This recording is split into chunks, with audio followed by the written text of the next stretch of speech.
scraper or cutter, screw, flies, crimping tool, RG45 cable wire. After that, step 1 is strip the cable wire. So, pagbulbuli na siya.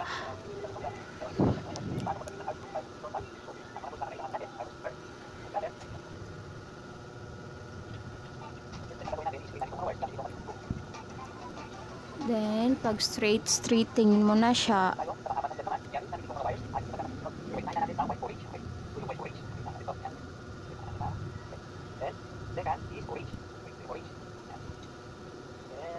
Step 2 is yung ginamit, arrange the wires. Yung gamit ko is T568V. Una is white orange.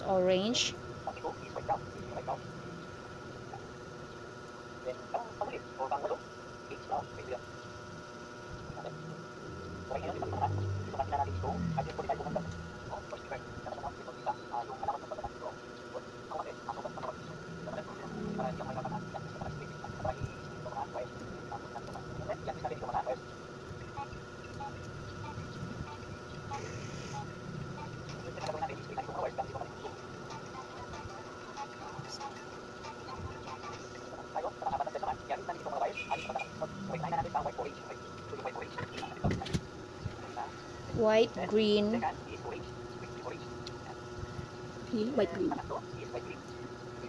blue,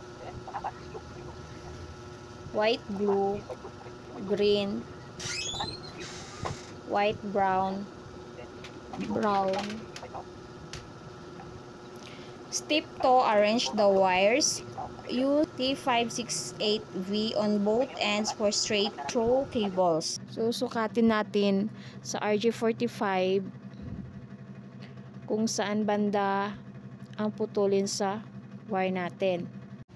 Step 3, insert wires into RG45 connector. Trim the wires evenly, about 12 meter exposed. Slide them into RG45 connector. Make sure the flat side of the clip is facing down.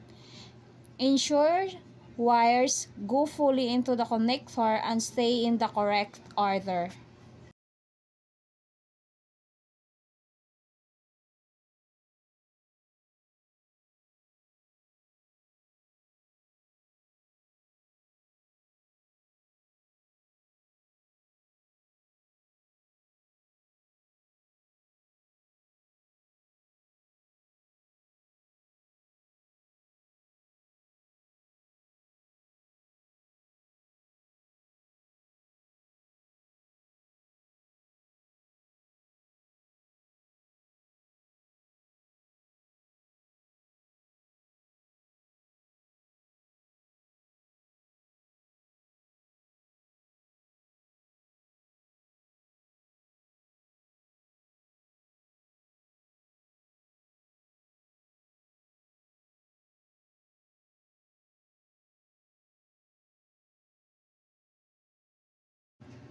Step 4, crimp the cable. Insert the connector into the crimping tool and squeeze firmly. Repeat the same steps on the other end of the cable. Then, ito na siya, sir. Na-clip ko na siya. Ito, sir.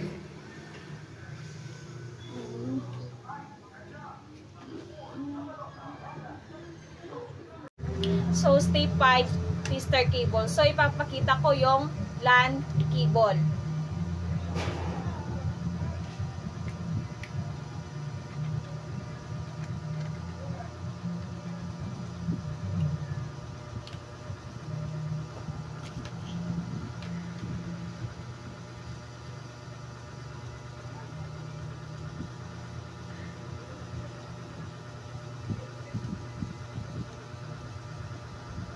So, paano naman yung ginawa kong LAN cable?